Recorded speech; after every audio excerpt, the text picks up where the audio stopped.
Hi, everyone. Welcome to episode number 2 on Off the Wall with Robert Rutherford. I have a great guest today, Bob Heimerl from Mowery and Thomason, a local contractor here in Orange County, California. Bob, thanks for coming in. You're welcome. Nice to be here. Thank you very much. How you doing today? I'm doing fine. I'm doing fine. Good, good. Anything new happening with you? No, that's been pretty steady going here, and I've got a lot of backup that helps me with everyday issues. Got a good crew in there, huh? I got a good crew. Good, good. That makes life a lot easier for you. It does. Well, that was the whole point of it, right?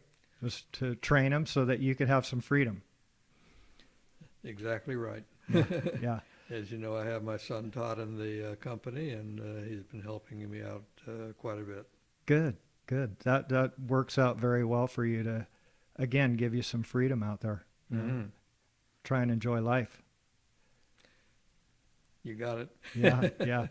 So, Bob, you've been in the industry for a number of years, and tell us how you got started.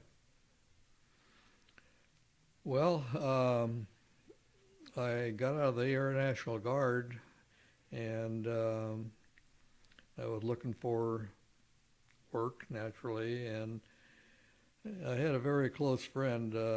Name was Dick Ratliff, and his father was Buzz Ratliff, and he was one of the principals in the bolster company, and they were mainly a plastering contractor.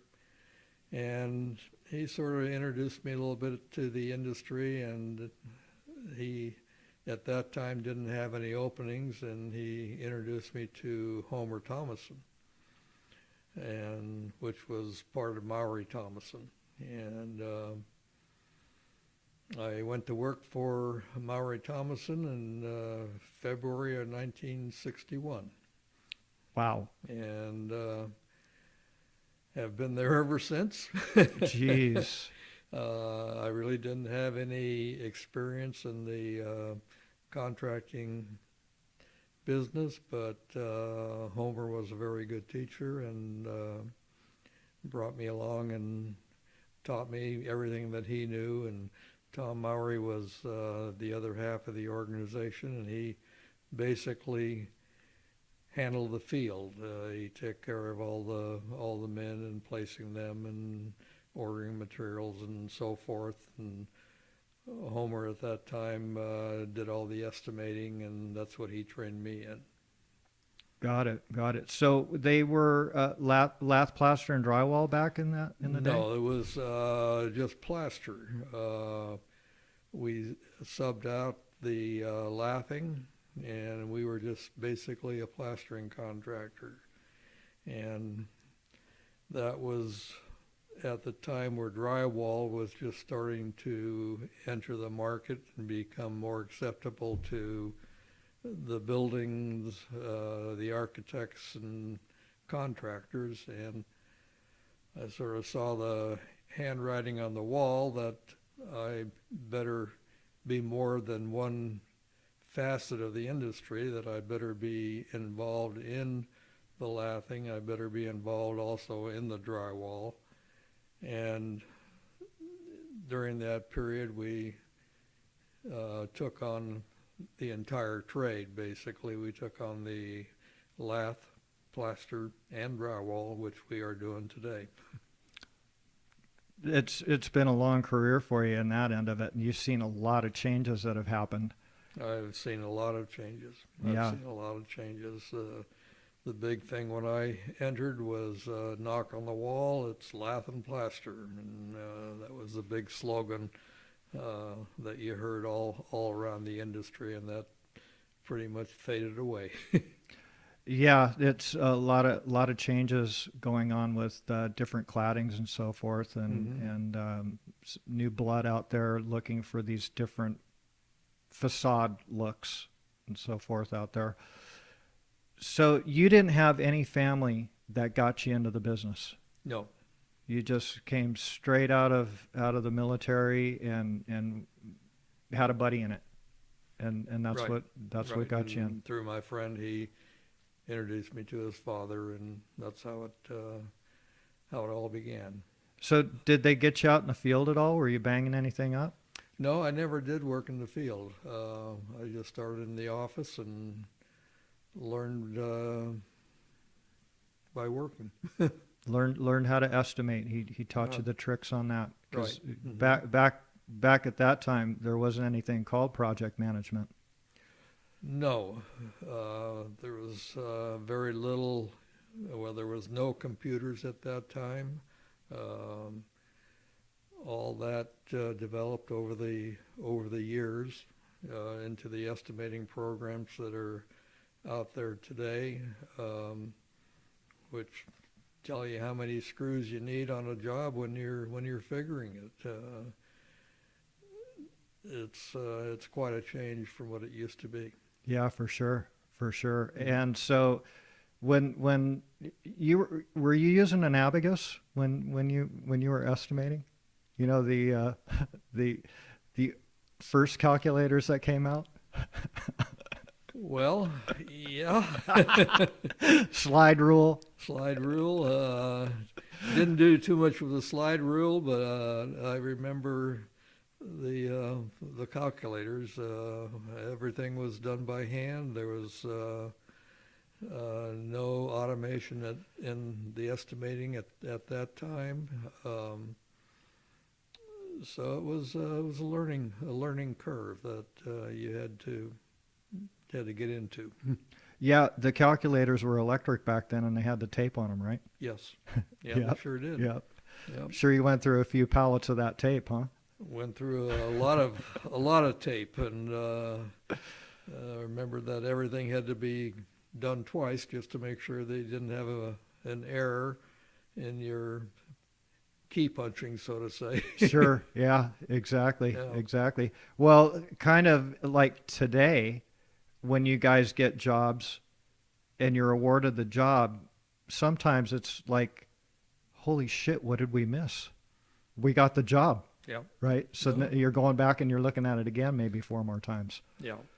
Now, with the estimating equipment that you have today and the on-center programs and things of that nature, it gets down to how much can a man do In a day. in a day? What does the job lend itself to? And that's where you're going to find the difference, unless you miss something. Yeah. And that naturally would be an error. For sure. Well, that has to help out a lot on how the jobs are bid with this new software. But a lot of times you guys have to deal with material price increases and so forth that are unforeseen. Really nobody can predict that on what commodities are doing as far as pricing and so forth. Mm-hmm. So that, that's the other angle to that. So when you guys were doing just plastering, when you just started with the company, what types of jobs were you doing? We were doing new construction. We were doing a lot of remodel work downtown. At that time, we had our offices off right by the LA River, and we could service downtown very easily from our location. And there was a lot of remodel, revamping the old buildings, and new work was good. The city was growing. The county was growing. So it was a growth era for quite a long time. So you were down in Frogtown. We were in Frogtown. Frogtown Raiders, right? Yep. So that's where those guys originally had shops set up. Was in that location in Yes. Frogtown. Mm-hmm. That's where they were at. Yeah. And then, so when did you start moving up in the company as, like, you obviously took over ownership? Well, it was actually a quick move up because Homer Thomason, due to a complication for an operation, passed away 4 years after I started with the company. Oh, wow. And Tom Mowery offered me the opportunity to join him and carry on the company, and that was my quick learning experience of how do you run a company, how do you manage a company, how do you manage people, employees, and so forth, and how do you manage money. Yeah, well, that's super important, right? Yeah, no, it is. So that was a hell of an opportunity, and you really must have had your shit together for him to throw that, give you that opportunity. 4 years in the game. 4 years in the game, yeah. But here again, at that time, we were just doing plastering. So the other aspects were the learning curve that I had to take on. And he was open to that, of looking at taking on these different scopes of work.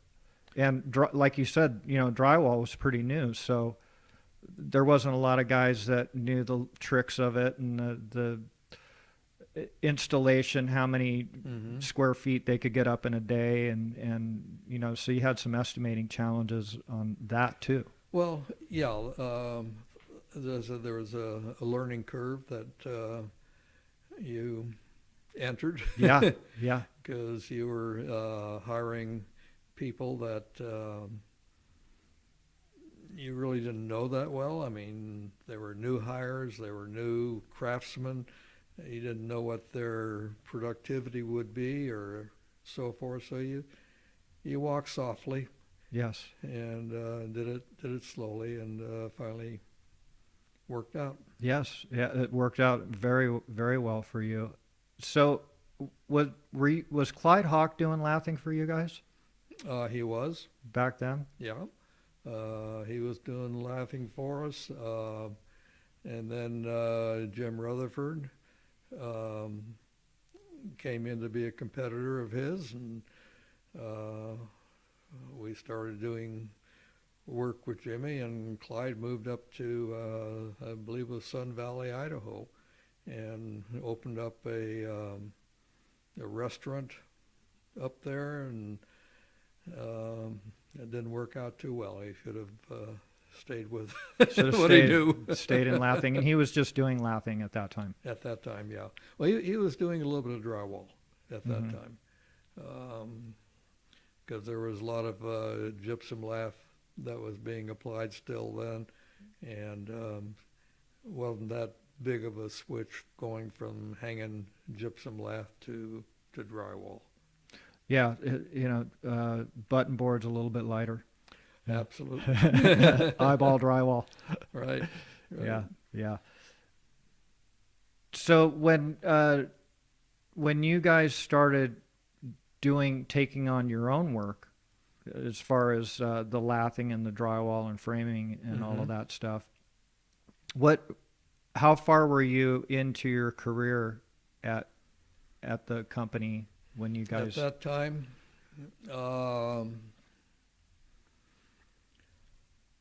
I would say we started doing our lathing and then drywall probably in the early 70s that we started doing it. It was more of a how are you going to survive in this business? How are you going to make things work? Because the plastering was becoming less and less and less, and the price of plastering was much more than the application of drywall. Well, if you're going to do drywall, then you're going to start doing your own framing and your own taping, and you're going to take on the responsibility of the entire package to make it a saleable package to the contractors that you're working for. Absolutely, yeah, and and it's easier for you to manage it too, because you're not having to run around and listen to excuses from subbing out portions of it. Exactly right. You had total command of your Labor. industry and labor. Yeah. Yeah, yeah. Yeah. So, were you still doing a lot of tie-on metal lath At that time, yeah. back then? Yeah, Mhm. all the black studs. Yeah. With the Well, the black studs were being phased out pretty quickly, and your studs as we know them today were coming more and more on the market, and mainly due to the drywall application where you needed a flange to screw your drywall to. yeah, yeah. Well, the other thing is too is so the drywall probably came into the commercial end of it for metal stud framing when they developed the self-drilling screws. Yes. Tech Mhm. screws, The and tech then screws and the screw gun with a clutch in it. yeah. So that you could keep that sucker rolling and start throwing the pins in there. So yeah, that was a lot of advancement as far as application. When that screw gun got developed. Yeah. Just like the plastering gun. Yes, yes. Well, the plastering ended up dying out quite a bit only because everything on the interior was plaster as well. At Right. that time, yeah. Yeah. So, it was the exterior and interior, Mhm. and so there was a lot of yards thrown up there. Yeah. On the schools and hospitals Mm-hmm. and stuff And like that. it took a while for the plastering to disappear, but it once it started disappearing on the interior, it went very quickly. Yes. Yeah. And Once they figured out the screws and the screw gun and all of that stuff, then it kind of took off. yeah. And the cleanup and all of that Mhm. got taken away from it, so they could finish these interiors. Well, Do the you drying time. drying time. Yeah. Yeah. So, do you think that it was faster with the drywall, or was it if you measured it out as far as time goes? What was the difference? Because you're putting 3 coats of mud on there for taping. You're having to let that dry. Yeah, but your taping application is very thin compared to your plastering application, whether it was 1/2 inch or 3/4 of an inch over metal lath. When you got into an enclosed building, your drying time was long. Yes. Because just of all the dampness and so forth, even with fans, and would put heaters and so forth to try and help it along, but it was a much longer application than your drywall, and the turnover of tenant space and interior development was increased rapidly by the drywall application. Yes. Yeah. So did you guys start getting into any tenant improvement work or anything like that, where you're putting the grid ceilings in and doing stand-up No, we board? never got into that aspect. We tended to specialize more in what I'd call the more difficult jobs. We did a lot of healthcare, a lot of maybe unique type buildings and so forth, where we seemed to have a better niche and a better hit rate, Yeah. so to say, on getting work. Mm-hmm. So you obviously had some great mechanics working for you that could build this stuff. These unique. Over time, we developed a good crew and tried to keep them busy. Yeah, that's a never-ending battle, right? Yeah. You want to keep those good guys. Yeah. You don't want to loan them out. No. You might not get them back. Same today. Same thing. Same today. Worse today. Back in the earlier years, there was a little more, what do you want to say, respect, or well, just say respect when you would loan a guy out if I would call a contractor and say, hey, I got a couple of guys that I don't want to let go, but you have work that you could, put them on for a while, and it worked out very well. And when they would call or I would call to get them back, they were always given back. Yeah. So Where today you don't have that respect anymore, and it's very difficult to loan someone out.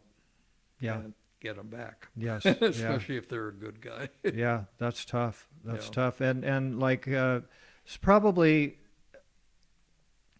back then. It seems like maybe the scheduling was a little bit more in play because the superintendents that were running the jobs for the general contractor had worked in the field for a number of years. Mm-hmm. They could see a lot of the issues that were out there. And so if you brought a problem to them and said, hey, we have an issue over here, it doesn't work out as far as the layout on the plans, we need to move this thing over a quarter of an inch, he would look at it and go, you're absolutely right, run with that. Yeah. You had flexibility. Today, everybody has to have their fingers in the pie and to try and get something resolved instead of, even with the internet and emails and so forth, it helped get answers quicker, but it's still, you have to go through the protocol of the general contractor, the contractor going to the architect, and the architect coming back and blessing it or whatever he would decide. Sure, yeah. There's a lot more people in the management end of it than there was back in the day. Because I remember, like, on a lot of these huge jobs, it was just this little tiny trailer that was out there with maybe 2 guys in it. Oh, yeah. And they had a few sets of plans in there, and now it's like a city block of portables that come in, for the people to take care of the paperwork and all of that. And there's a lot of people involved on making the decision. Not one guy can make the decision like it could in the past. Yeah, too many fingers in the pie. Yeah, that makes it very difficult. And so for you guys too, you have to have a lot of extra people to correspond on that paperwork to them as well. The paperwork today is incredible. Yeah. They're cutting down forests It is. I mean, to make the paper. You've got everybody wants backup. Why? Yeah. And even today, the submittal process that we have to go through on projects, compared to the old days, there was no submittal process. It was, here, do it, get it done. But then again, we didn't have the variance or in materials that we have today. So yeah, there was not a lot of manufacturers out there making the products, and now there's quite a few of them. Quite a few that are making these different products for these jobs. So what was the most difficult job that you guys had to do now or in the past? What was probably the most difficult job that we did was the Shinnecoin Museum over by the LA tar pits. It was a very I'd say Japanese type architecture. A lot of radius work, and it was mainly a lath and plaster job, very little drywall in it.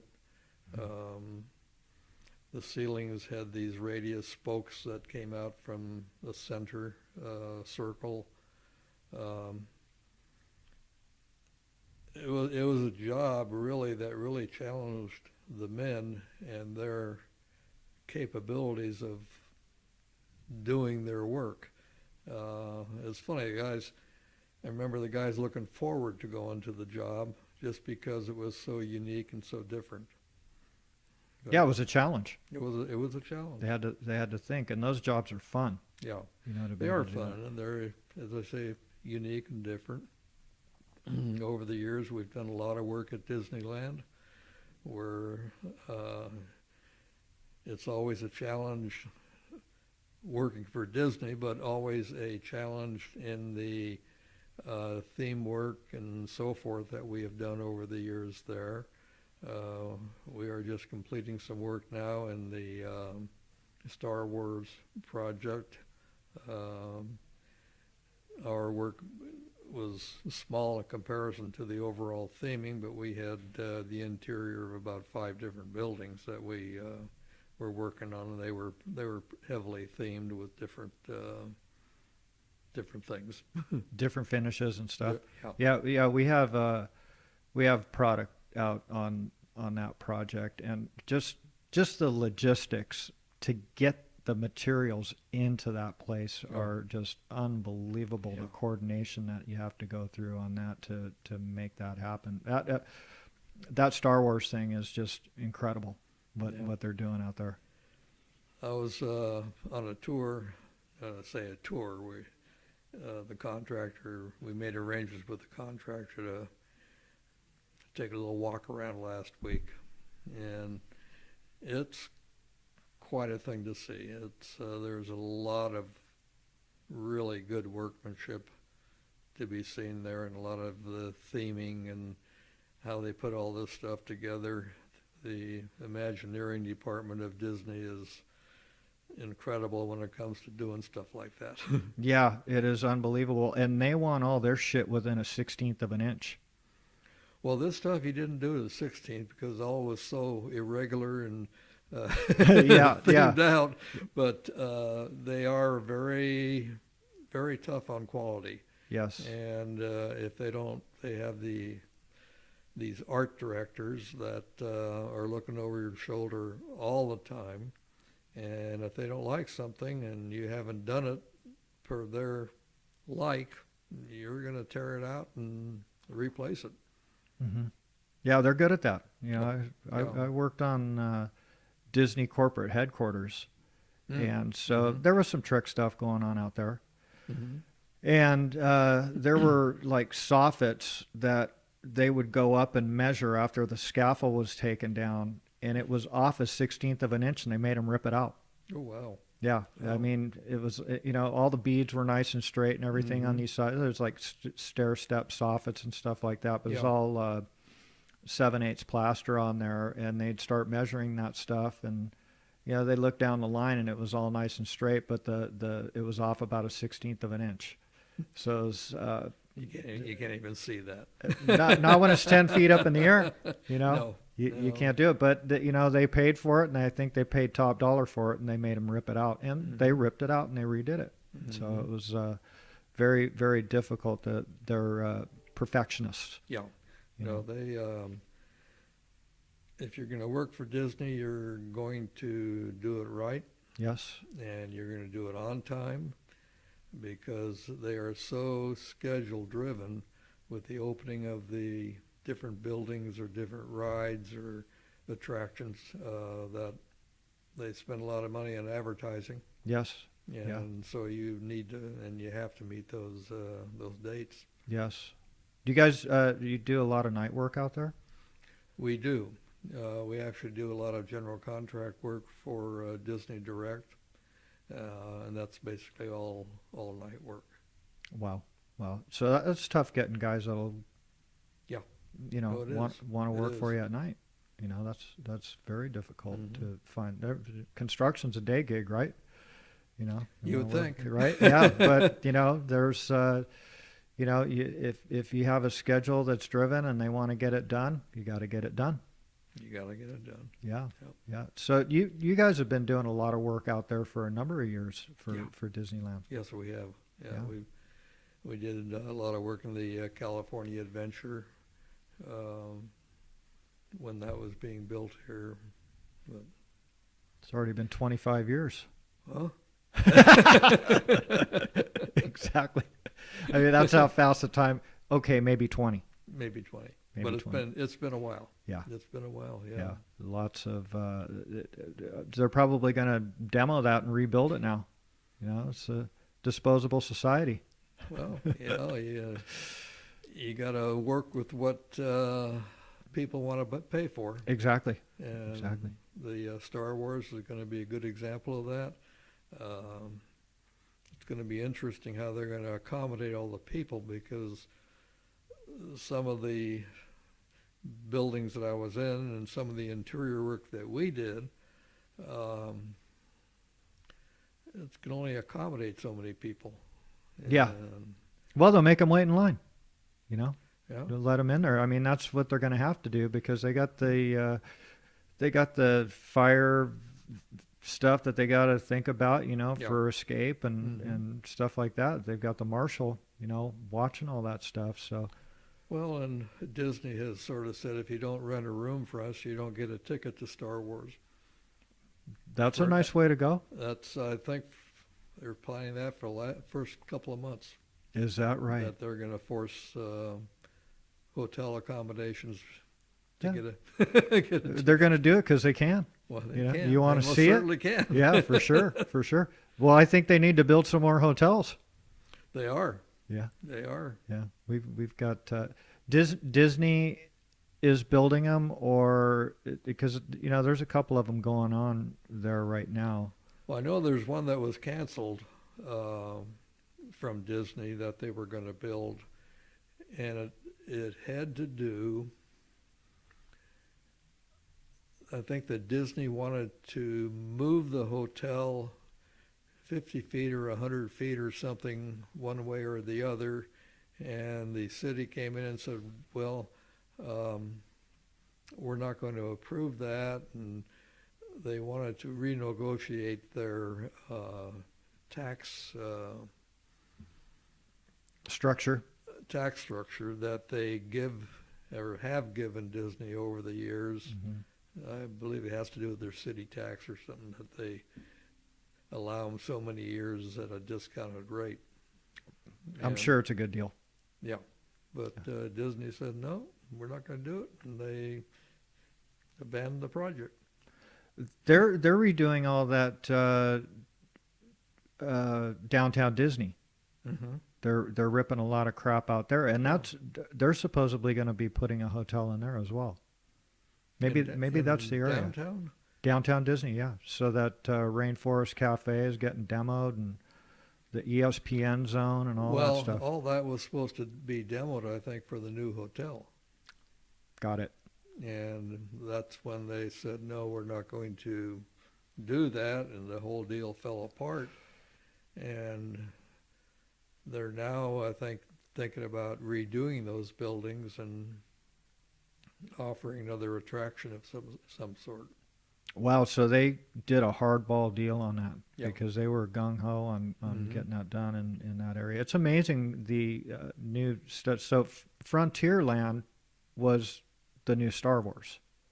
That's Yes. where they built that. Yeah, exactly. And that's not a huge land footprint, you know, as far as like when you walk into that project and you see all the crap that they've done in there and the mountains that they built and all that stuff, it's pretty incredible how they fit all that in there.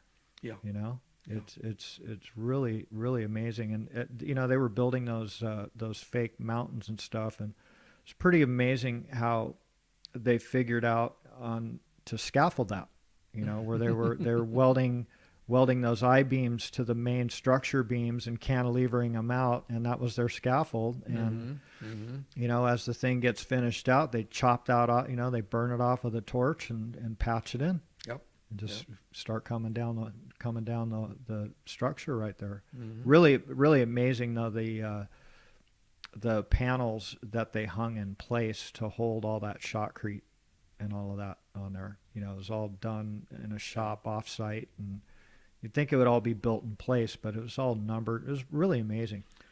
Well, it was plastered on site though. Yes, Yeah. correct. Yeah, they built the cages off site, Yep, and then all pencil rod and brought them in and knitted them all together, and then they came in and did the theming and the plastering on that. Yes. And that's where you have the artists coming in and Right. they have their own painters that are coloring the rocks and stuff like that. Yeah. Disney. No, not Disney. It was, Oh, really? Done by the subcontractors. Got it. Yeah. Got it. I thought maybe There they was so much of it that I don't think Disney would even want to try to do that. yeah. They will do in-house smaller projects, but when Mhm. it gets to that major of a project, they will normally subcontract that out. Got it. Got it. They'll just hire more art directors to make your life miserable. That's all. Yeah, well, yeah, that would be very difficult. But you know, if you guys are used to that, you're doing work for them. You're used to that their protocol. Yeah. You know how Mhm. that gets done. So, have you bought any more classic cars? No, No. you still got the vet. I still have the vet. Yeah, it's in the garage with a dead battery. Oh, got it. So you don't take that out too often. No, I've got a short someplace in it, and I've got to find out where it is, and before I put a new battery in it again. Yeah, got it. Yeah. Have you taken it to any car shows or anything in the past? In the past, I have, yeah. Yeah. Not recently. I do need to get that going again. It's the season. Yeah, it's the season. It's getting warm. Yeah, finally. I mean, all Finally. this rain we've Mhm. had. Did you get up to do any skiing this year? Not this year, no. This is the first year you've ever missed, huh? Missed last year too. Did you? Yeah. Oh, that's too bad. Gang is getting too old. Yeah. Yeah, So the West Side ski team has been dissolved. Pretty much. Pretty much. Yeah, pretty much so. Yeah. Well, you had a lot of great years there, though, huh? Oh, we did. We had a lot of good times and a lot of good fellowship, and Yes. it was a lot of fun. And it was fun just getting away and not having anybody to worry about. Didn't Yeah. have to take care of the kids or the wife or so forth. It just- Yeah. Get out there and have a few drinks, and you know, I understand that you guys hardly talked any business on those trips. It was all friendship Yeah. stuff, you know, just Yeah, well, it was hanging just, out and taking some runs. have a good time, and Yeah. What was your favorite location when you guys were doing that? probably Aspen. Yeah. Yeah, that was. You were there a couple times, as I recall, weren't you? Yeah, we did Yeah. the SOB seminars That's over right, there yeah. Mhm. at Aspen. We only had gone there one time. It was, you know, there's so many different mountains to ski there. You know, it was pretty neat. That's fun. The day skiing is great, and the nightlife there is a lot of fun Yeah. downtown Aspen. It Yeah. keeps Yeah. you going. Yeah, for sure. So that was your favorite town. Were the snow conditions always really good there for you guys? Normally they were pretty good. Yeah. Yeah. Mhm. They'd have enough snow for you guys to Yeah. burn some turns. There were huh? a few years that were light, but we always had a good time. Yeah. Those were. My dad went on Oh, I know. many of them with you I was guys. there with them. That was a lot of fun for you guys. Yeah, that was Yeah. awesome. That was quite an era for all you guys. Yes. For Yeah. all you guys. So, you getting fired up to get down to Havasu? Yeah. Yeah, it's about that time of year. Well, the problem is the wife isn't able to do a whole lot of that anymore, so it makes it a little bit difficult. Todd seems to be taking up the slack, though. Well, somebody's got to keep those toilets flushed over there, you know? Right. You ever go out there in the wintertime? No. Went out there once over Thanksgiving, Mm-hmm. and that was probably the latest. That you've ever went? I may have gone there once. I had to do something at the condo, It was just before Christmas, and went out there. But aside from that, it was pretty cold. Yeah, yeah. Well, yeah, you like that heat. So I know that Todd is going down there more often in the wintertime and taking the razor out there in the desert and shooting guns and stuff. Yeah, yeah. We try to rent the unit out. We've been having this lady from Canada, and she's been out there the last 4 or 5 years, Mm-hmm. and they'll rent from January through March, Oh, okay. and Well, she's out of there now. she's out. Yeah, the next couple of days she's Yeah. going to be out. Yeah. Get all ready for you to get down I there. hope so. Yeah, yeah. So now it's a little easier now that Hallett got bought out for you to get the boat serviced and stuff up there. Now you just take it to Nordic, right? Well, actually, I don't. I take it to a private mechanic Oh, got it. Got up it. there. There's and, plenty of them up there. Yeah, yeah, and he does a good job. Are you doing Powell this year? Yeah. This is Yeah. your year because it's every other year, right? This is coming up this year, but that's Yeah. right. Yeah. Yeah. Good thing I reminded you. I got to talk to Todd and find out what he's done. I sold my share in the houseboat, so I don't have that anymore. Ah, got it. All right. Yeah. All right. So, well, I'm sure he'll take care of that for you. I hope so. Make sure Yeah. you can carpool up there with him. Yeah. Yeah. The houseboat that we had got caught in a windstorm and flipped it on its side, Wow. and a few of the people got hurt inside, and they lost their motors. Didn't lose them, but they couldn't use them, Yeah. and they were drifting and so forth. So they had quite an experience. And the houseboat was probably 25 years old, Mm-hmm. and I sort of felt I don't want to put that money back in. I don't that blame old you. of a boat. No, no. And I figured that my son and daughter, They can take care of they that. can get a boat and they can bring me along. There you go. Well, that's changing of the guard, right? Right, that's right. that's the way it's supposed to be. They can schlep all the shit for you, There you go. right? Drive you up there, maybe even fly you up there. Well, flying in there is pretty tough. Yeah, Yeah. yeah, yeah. You guys would obviously, if you had a houseboat there, you kept it at the same marina all Yep. the time. Mm-hmm.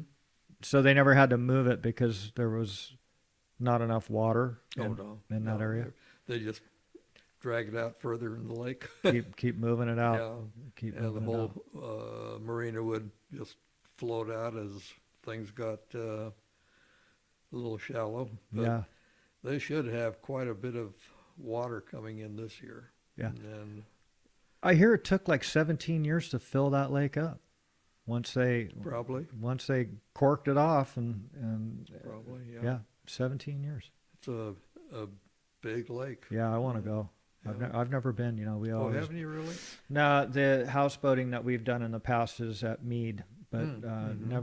never had a chance to venture up there. But I like to get up there when your crew is up there. Craig and those guys. And, Yeah. And because I know you guys have a monster crew that goes up there. We have normally three houseboats, if not 4 sometimes.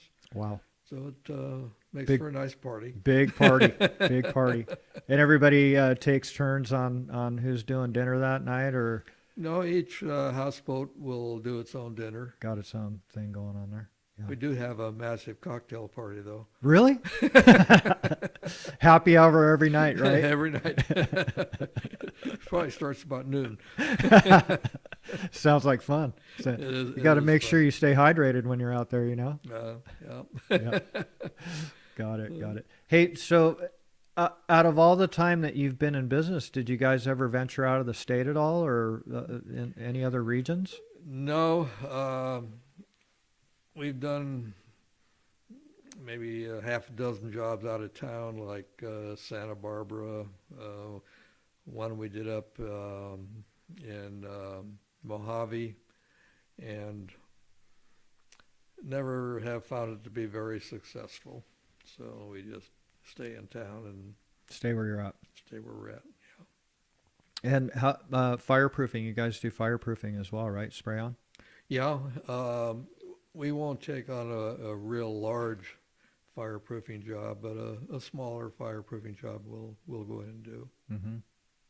And you're doing your specialty applicator for Tectum, No, for Bazafon. Bazafon. Yeah. Yeah, and that's like an acoustical plaster, correct? That's an acoustical plaster. Mm-hmm. And that's all spray applied, or No, this goes over a drywall substrate, and they're pads, insulated pads are anywhere from about 1.25 inches to 3 inches in thickness, mm-hmm. depending on the soundproofing that's needed. And those pads are glued to the drywall, and then the joints are treated, gets a base coat and a finish coat. Got it. And so, and that's a nice little niche for you guys to do that, because not a lot of guys do that. No, it's been a little difficult because it's so sporadic, and it's hard to get the guys that have the technique to do it. Mm-hmm. So Just like anything else, right? just like anything else. You know, there's a special trick to make it work so that everybody is making money Mm-hmm. and getting the job done on the schedule that they want you to get it done. Right. Yeah, that's that. You know, it's kind of like what you were saying earlier. You know, to keep your men working is just it never ends. You know, you want to keep those guys. And that's the hardest in the plastering today, because it's such, you're up and down all the time. Unless you're doing a school or a major exterior plastering job, it's hard to keep a small crew going. Sure. And now it's really changing with continuous insulation. Yeah.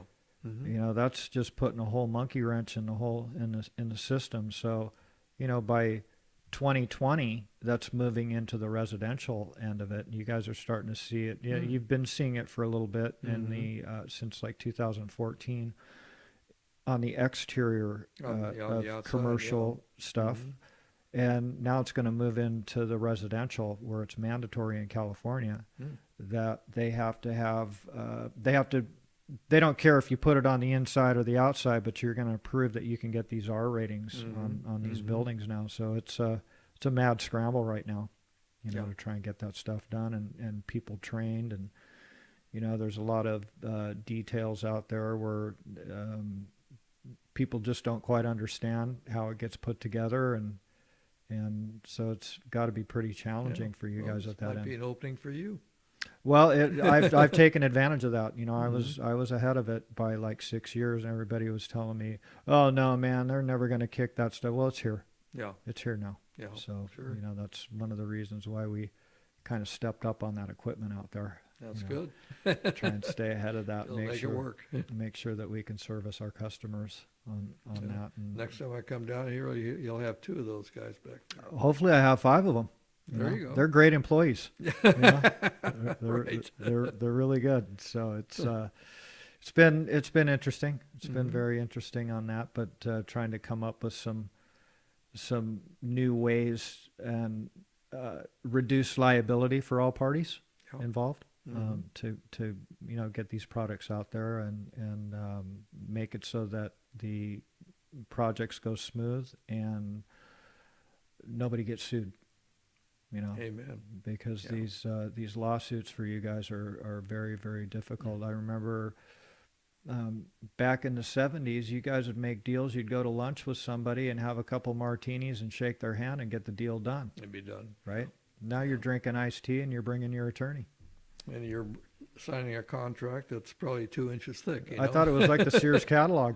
Yeah, you got it.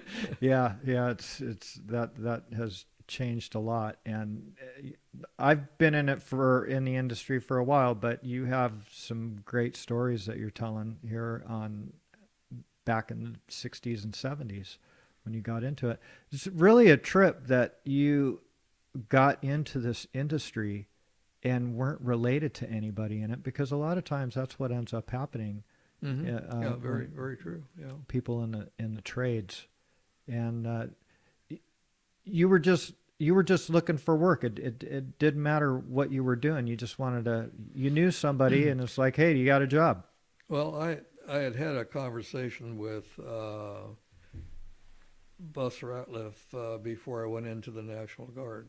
Ah, And he had mentioned, he said, well, when you get out, give me a call, which I did. And he had just hired a new estimator a month or two before that. So he touted me on over to Homer, and it was kind of destiny for you.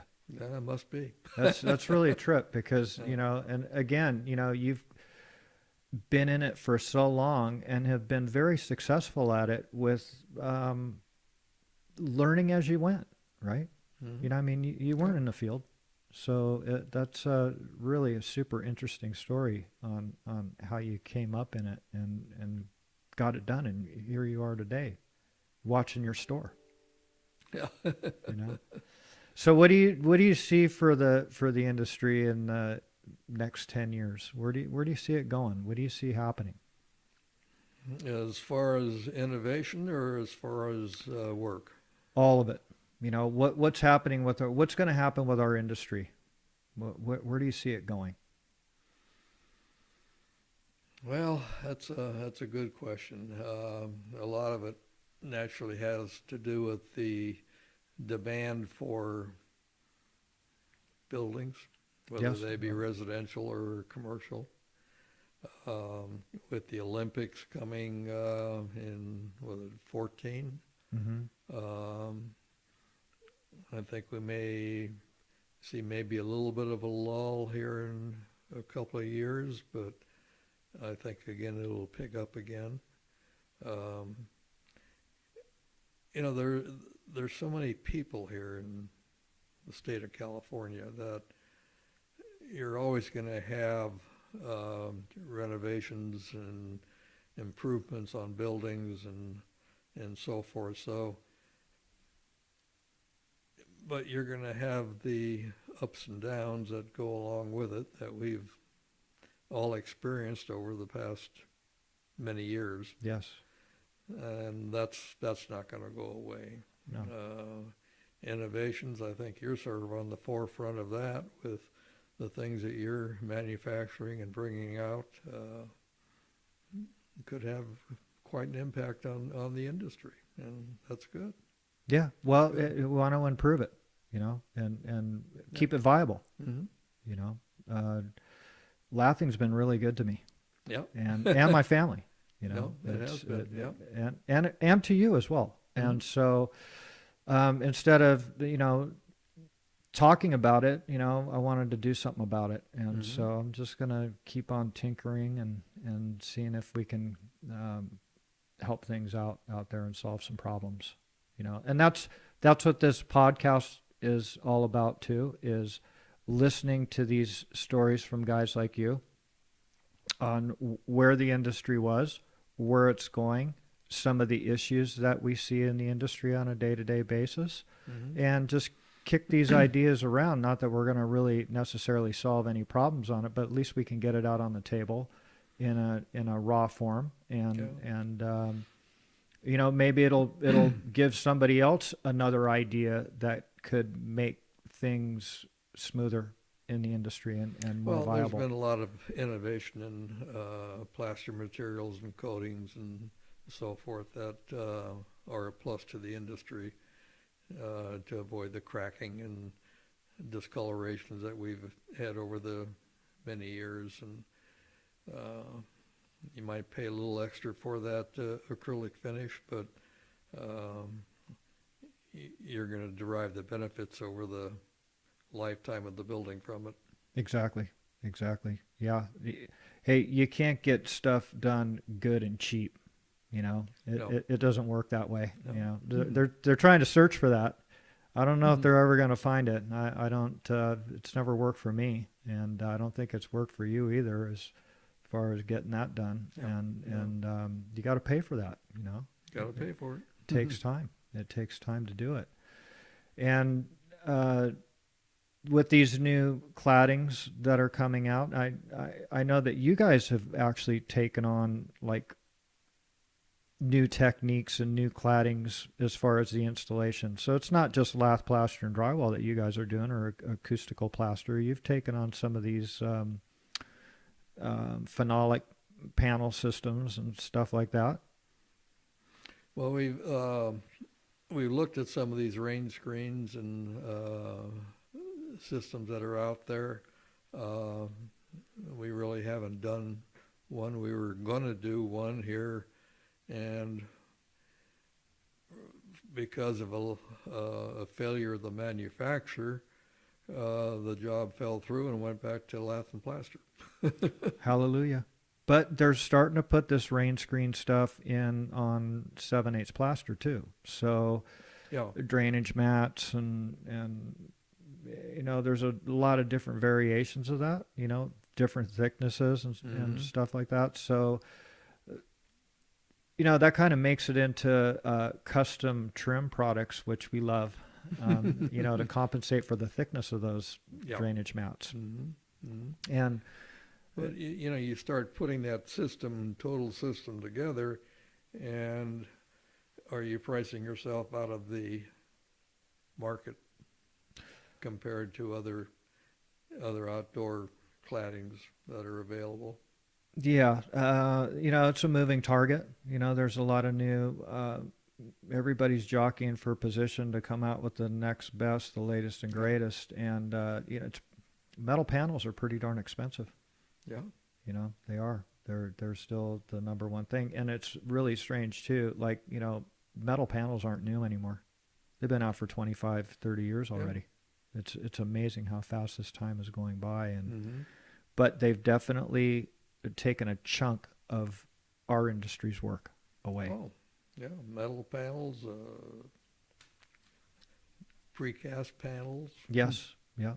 And exterior stone, veneers, and so forth. It's, yeah, but you know, at least with in a lot of cases was stone. You know, we have the backing, right? Yeah, you know, oh, and you guys still have all the framing and sheathing and all of that goes behind it. What do you think of these the liquid applied products that are out there? When you say liquid? For AWRB. For the air and water barrier. Oh, for going over the board? Yeah. We haven't done very much of that. I think that they got to be helpful to sealing the building. For sure. For, water penetration and so forth. Yeah. And it's probably a good application for it. Yeah. Yeah. It's now there's certain products out there now that don't even require anything. They just want you to treat the fasteners and the joints, and that's it. It's a done deal, and it can be exposed to the weather for I think 90 days to 180 days before it needs to get covered up. So they have all their testing and everything that backs that up. So that would definitely help improve the scheduling on these projects as well. That would. For sure. That would. For sure. Well, Bob, this has been a very interesting discussion with you. You have an awesome story. I really, really appreciate you coming out here and talking to us. And again, this is our second episode, so I commend you for coming in here and having some guts to get in front of the camera. Well, that was you really always cool. erase the race, Yeah. We won't have to do that. You did an awesome job. No, thank you. Thank you very much, Bob. Thank you. All right. All right. It was perfect. It was an hour and 24 seconds. It was perfect. Good job.